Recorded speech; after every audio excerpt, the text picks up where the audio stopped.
জামালপুর সদর উপজেলার শ্রীপুর ইউনিয়নে এক পরিত্যক্ত ঘর থেকে অজ্ঞাত এক ব্যক্তির পচাগলা ঝুলন্ত মরদেহ উদ্ধার করেছে পুলিশ। জামালপুর থেকে ফারুক আহমেদ ভুইয়ার তথ্য ও ভিডিওচিত্রে দেখুন বিস্তারিত। জামালপুর সদর উপজেলার শ্রীপুর ইউনিয়নের পিয়াজের বাজার এলাকা।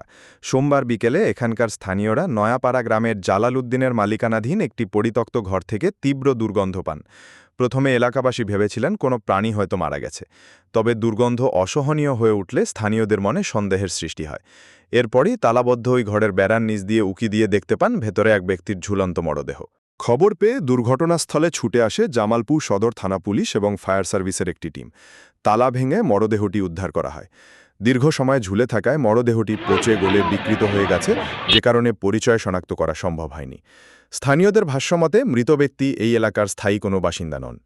ছেলেটারে কোন লোকে চিনতেছেই না আমগুলো এলাকার এই লোক না কোন এলাকার লোক, গুস্ত খয়ে খয়ে পড়ে গেছে গা, মানে চিনন যাইতেছে না।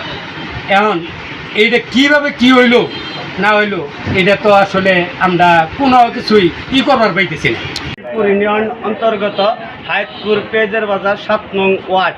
পেঁয়াজের বাজারের পরিত্যক্ত একটা ঘরে শুনতে পারি যে প্রচুর দুর্গন্ধ। পরে পথচারী শুনে যে ওই ঘরে দুর্গন্ধ একটা ঝুলন্ত লাশ পড়ে আছে। তার পুলিশ জানিয়েছে মৃত ব্যক্তির পরিচয় শনাক্ত করতে এবং মৃত্যুর কারণ উদ্ঘাটনে তারা কাজ করছেন।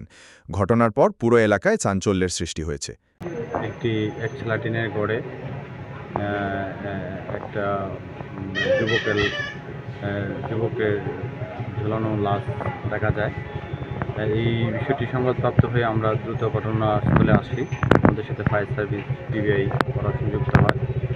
এসে আমরা ওই ঘরের দরজা ফায়ার সার্ভিসের মধ্যে ভেঙে ভিতরে প্রবেশ করে দেখতে পাই 18 থেকে 20-22 বছরের একটা যুবক ঝুলন্ত অবস্থায় আছে এবং তার সমস্ত শরীর পচা। তার লাশ এখন আমরা শনাক্ত করতে পারি নাই। এ বিষয়ে আমরা তদন্ত অব্যাহত আছে। তদন্ত সাপেক্ষে আইনগত ব্যবস্থা গ্রহণ করা হবে।